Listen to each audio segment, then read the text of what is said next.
teachers and students get an opportunity to reflect on what's been going on, and they also have an opportunity to come up with strategies on how to work together as a team. And it also builds a relationship between the student and the teacher.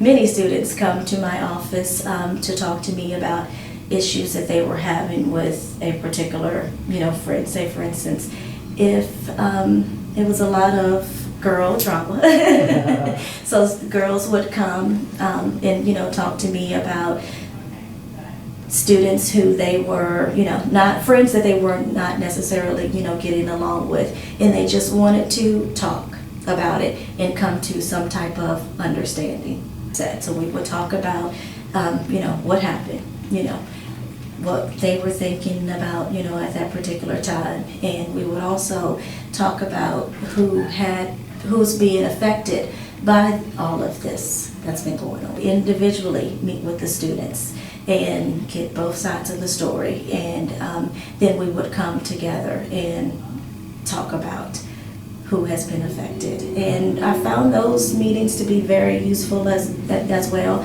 because students, get a chance to see how the other person, is feeling, and, develop empathy as well. So I found those to be very helpful.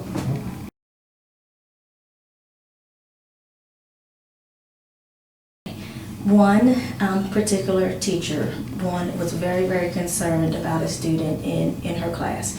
And she was concerned about, the student, not doing her work and just being very, very disrespectful. And the teacher just wanted to know how she could better help this young lady. When I spoke with the student felt as though the teacher would always single her out and call her out on things, but not other kids in the class. So they both had concerns about each other. What was really, really helpful, they did gain an understanding about each other, and also a relationship was starting to really, really build. Over time, they did much better, but it did not take just one time. It was an ongoing process, and that is what restorative practices is all about.